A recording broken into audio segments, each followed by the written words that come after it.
This time on Landmarks, it surfs up on the amazing Amazon River. We visit the mysterious Easter Island. Mingle with tourists in the hub of Bhutan. And walk along the ancient Hadrian's Wall. But first, as far as landmarks go, this is one of the most recognisable bridges in the world. Tower Bridge crosses the River Thames in London, close to the Tower of London from where it takes its name. It is a combination bascule and suspension bridge. Once London Bridge was the only bridge across the Thames, but as London grew, more bridges were built to the west. The area east of the bridge developed into a busy port. During the 19th century, East London became densely populated. Crossing the river meant a long journey west, and congestion mounted on these western bridges. Public pressure escalated for a bridge to be built east of the London Bridge. London Corporation formed a special committee to oversee the construction of a bridge that would not interfere with the river traffic. The bridge design was open to a public competition. They received over 50 designs. The evaluation of the designs was surrounded by controversy. And 8 years later, in 1884, city architect Horace Jones, in collaboration with John Wolfe Barry, put forward a design for Tower Bridge that was acceptable to all. Horace Jones just happened to be one of the judges. The design called for a bascule bridge 244 metres in length, with two towers each 65 metres high, built on piers. The central span of 61 metres between the towers was split into two equal bascules or leaves, which could be raised to allow river traffic to pass. The bascules weighed over 1,000 tonnes each and were counterbalanced to minimise the force required to raise them. 2 years later, work finally began on the bridge.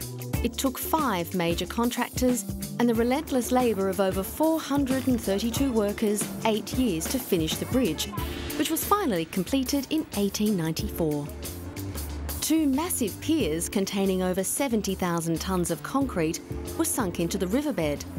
11,000 tonnes of steel went into the framework of the towers and walkways. Cornish granite and Portland stone covered the frame. The total cost was £1,184,000. When complete, Tower Bridge was the largest and most sophisticated bascule bridge ever built. Using steam to power the enormous pumping engines, hydraulic rams lifted the 2 sections of bridge to allow river traffic to pass. The energy created was stored in 6 massive accumulators so that as soon as power was required to lift the bridge, it was readily available. Despite the weight and complexity of the system, the bascules only took about 1 minute to raise to their maximum angle of 86 degrees. The bridge was officially opened on the 30th of June 1894 by the Prince of Wales, the future King Edward VII and his wife Alexandra of Denmark. In 1910, the high-level walkways, which were designed so that the public could still cross the bridge when it was raised, were closed down due to lack of use. Most people preferred to wait at the bottom and watch the bascules rise up. In 1976, the engines were upgraded, the steam engines replaced with oil and electric motors. The bascules are still operated by hydraulic power. Through the unusual design, the bridge has seen some interesting incidents during its history. One pilot, Frank McLean, had to fly between the bascules and the high-level walkways in his short biplane to avoid crashing during an emergency. A London bus had to leap from one bascule to the other when the bridge began to rise with the bus still on it. In May 1997, the motorcade of US President Bill Clinton was divided by the unexpected opening of the bridge. The bridge split the motorcade in two, much to the consternation of security staff. A spokesman for Tower Bridge is quoted as saying, "We tried to contact the American Embassy, but they wouldn't answer the phone." Tower Bridge is sometimes mistakenly referred to as London Bridge. A popular urban legend is that in April 1968, American entrepreneur Robert P. McCulloch of McCulloch Oil spent almost $2.5 million purchasing London Bridge. He believed mistakenly that he was buying Tower Bridge, McCulloch denied this. He removed London Bridge and reassembled it at Lake Havasu City, Arizona. Coming up, the amazing Amazon.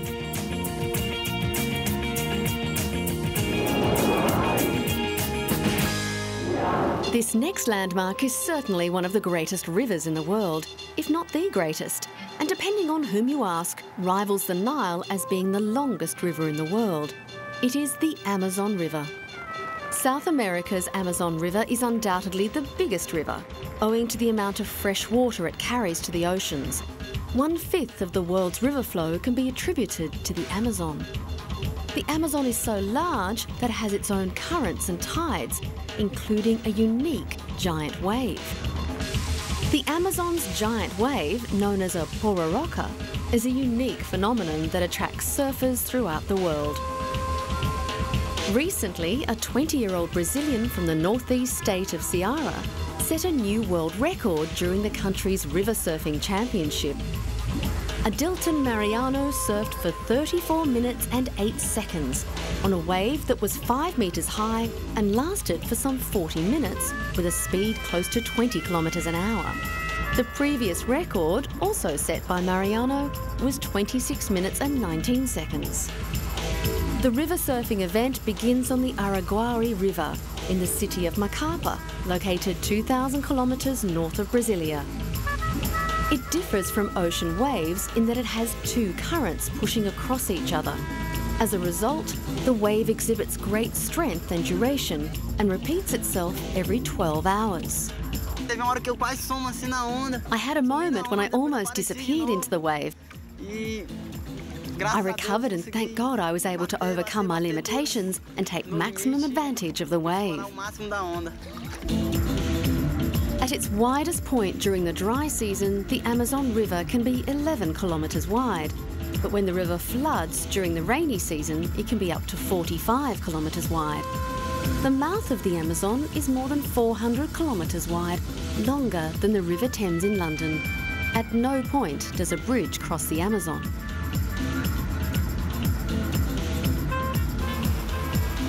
The river is home to a diverse range of wildlife, including the Amazon River dolphin, the anaconda, and the carnivorous piranha. With seriously dangerous inhabitants like these, why would one choose to swim these waters? Slovenian Martin Strel claimed a world record as he completed his 2-month swim down the Amazon River, becoming the first person to swim the entire length. The Fishman swam a total of 5,268 kilometres, battling piranhas, crocodiles and hot sun to break his 4th record. Early in the attempt, Strel had to be hauled from the water by his son Borut and others and had difficulty standing. His doctor ordered him not to swim, but Strel, obsessed with reaching Belém, insisted on swimming the final few miles at night to avoid the blistering sun. Nicknamed Fishman, Strel started his latest big river swim at the Peruvian jungle town of Atalaya, where buckets of animal blood had to be poured into the river to distract piranha from making a quick meal of the swimmer. Strel had officially set a Guinness Book of World Records mark when he hit the 3,274-mile point and formally finished his marathon swim down the Amazon 4 days ahead of schedule. In the last leg of his journey, Strel said the ocean tides coming upriver were driving him backwards at times. The team was constantly at risk of parasites and disease such as malaria and yellow fever. Along the trip, Strel and his team had several near misses with pirate attacks and often had to steer towards swift-flowing currents to avoid being set upon by piranha. This resulted in Strel being swept away in a giant whirlpool once and separated from his team and boat another time. Hundreds of people were on hand in the Brazilian colonial city of Belém as an exhausted Strel, 52, made his final stroke and was pulled from the water. He was then rushed to hospital suffering high blood pressure and dizziness. Fantastic. He's a hero, an example. This is a great incentive for sports, for its social aspect. So I think it's brilliant who supports such a sport.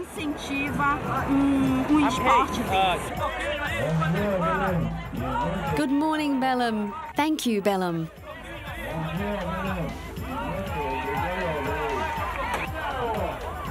After arriving in Belem, Strel was placed in an ambulance and medics worked to stabilise his blood pressure, which was at near heart attack levels. It was the most challenging of Strel's big river swims. He has previously swum the Yangtze in China, the Mississippi in the United States and the Danube in Europe. The Amazon is truly a magnificent and unique river by anyone's account. Easter Island, or Rapa Nui as it is known today, is one of the world's most remote inhabited islands. It is famous for its large stone statues, the Moai. But while their stony gaze never shifts, life for the island's real-life residents is far from inspired, and now they are telling the Chilean government they have had enough. There are deep problems that have not been resolved since 1888. Cultural problems that represent themselves as problems in daily life. Problems like education, health, employment, infrastructure, conservation. The general sentiment is that Easter Island has a distinctly Polynesian feel, far different from the Latin American mainland to which it is tied. Nobody is asking for independence, they say. They just want the island to be its own province and the people able to elect their own governor. We worry some about the government because we are so far away. We are more involved in tourism here, and if the government provided some incentives, that would be good.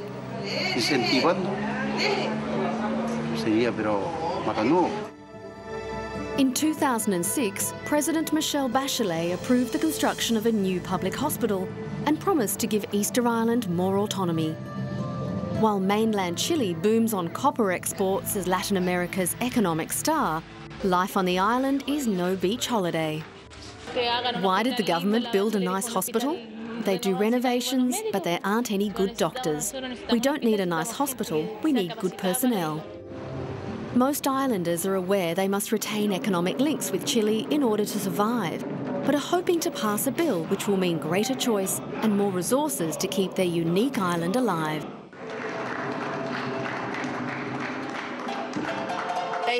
Easter Island, Rapa Nui, is not just some distant place far from the continent.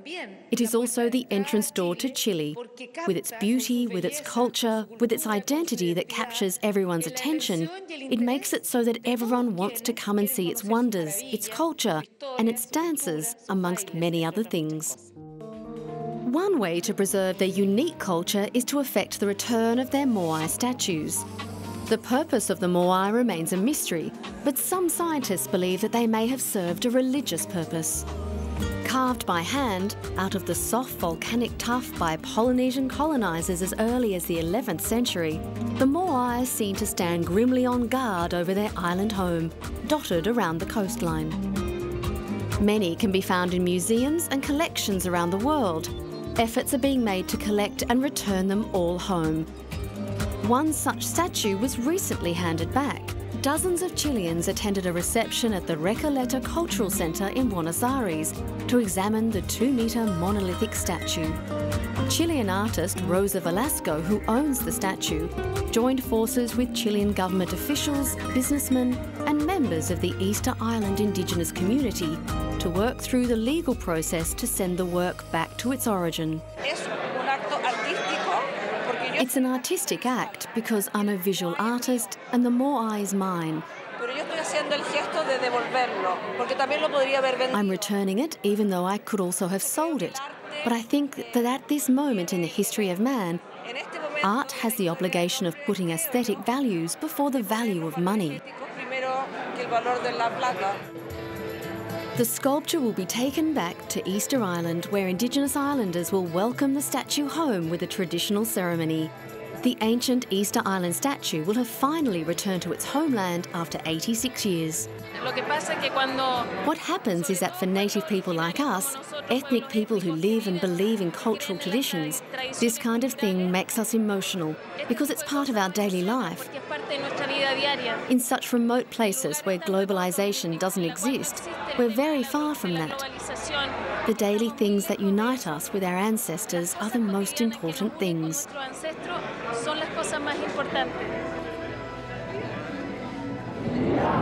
Coming up, Bhutan.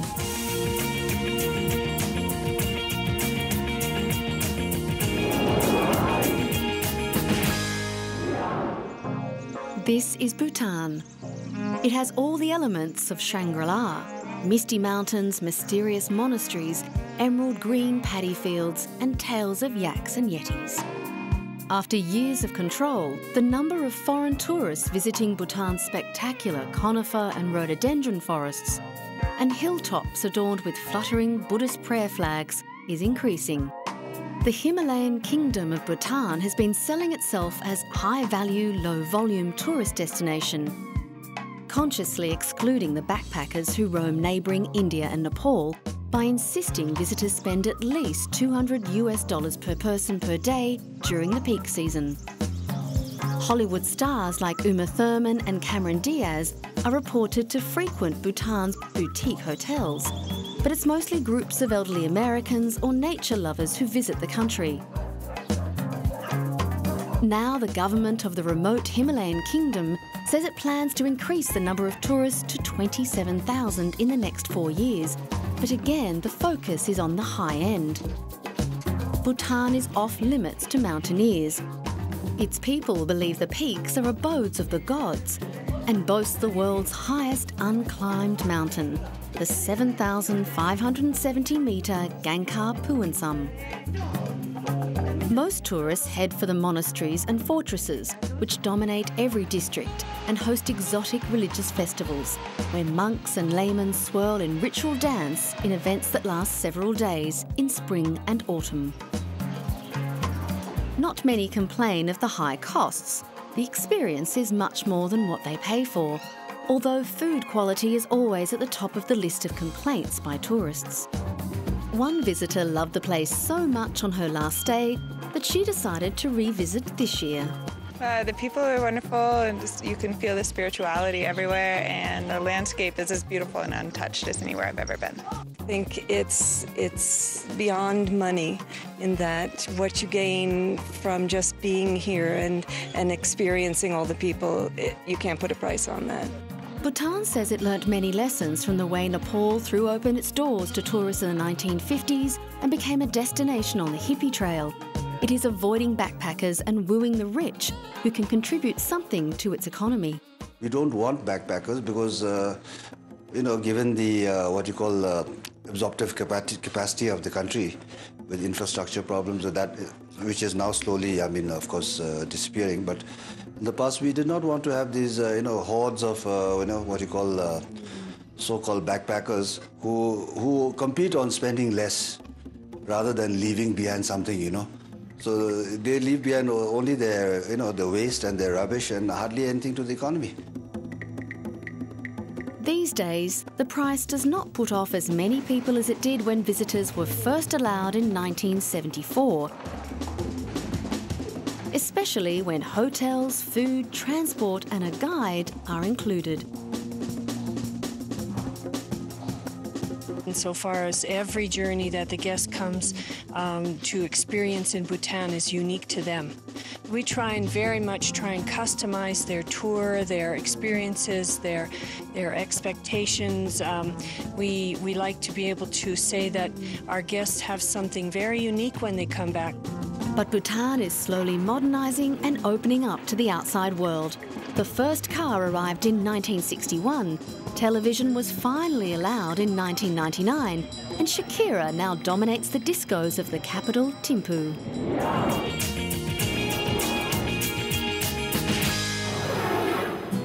For the first time in centuries, it is now possible to walk the 84-mile Roman trail across Hadrian's Wall in northeast England. The £6 million project to boost tourism and the local economy now allows visitors to the historic site to walk coast to coast from Bowness-on-Solway to Newcastle. Hadrian's Wall is one of England's most stunning and memorable monuments. It was built in AD 122 to separate the Romans from the barbarians. The World Heritage Site takes in some of the most rugged moorland and runs through some of the most beautiful parts of England. Hadrian, or Hadrianus, was Emperor of Rome between 117 and 138 AD. His reign was most notable for the lack of military conflicts. Hadrian chose to avoid conflicts at the edges of the great Roman Empire and instead erected permanent fortifications along the borders. The most famous of these is in Britain. We've established the link across the country for the first time since AD 411. To do that, we've had to build bridges. We've built 14 steel bridges, built incidentally out of the same steel as the Angel of the North. We've installed 200 plus signposts, 200 plus gates and stiles. We've worked with archaeologists, we've worked with historians and people concerned with nature conservation. Our aim has been to build a sustainable path that takes into account all of these factors. To mark the reopening of the wall, a reenactment took place with a legion of Roman centurions on hand to repel the enemy. The wall and its many fortifications and foundations was made a UNESCO World Heritage Site in 1987. It is the most visited tourist site in North England and is described as the most important monument built by the Romans in Britain. The £6 million investment to open up the trail includes new paths and bridges over rivers, which have been split up into 40 short walks. The aim is to encourage 20,000 new tourists to the area, boost the local economy and the English countryside. As people come and enjoy the assets of something like the Hadrian's Wall Trail, that contribute to the rural economies, the rural people, the rural communities on the way. So we can actually do both of the things that we set out to do, to improve the quality of life for people in the countryside and improve the quality of the countryside for everyone to enjoy it. Hadrian's Wall is 117 kilometres long. Its width and height was dependent on the construction materials available nearby. Made from squared stone, it was 3 metres wide and 5 to 6 metres tall. Some sections were made from turf and measured 6 metres wide and 3.5 metres high. This does not include the wall's ditches and forts. Some parts of the central section of the wall survive to a height of 10 feet. The trail is already attracting an international following. I decided to walk the Hadrian's Wall National Park because I like the old Roman history that's part of England and nature that I hope will be forever here. And also I'm interested in the Industrial Revolution, which is part of England also. And of course the English pubs. Opening up Hadrian's Wall Trail is part of the ongoing efforts by Britain's Countryside Agency to allow people to enjoy the natural beauty of the UK and take in some of the glorious historic sites in the north of England.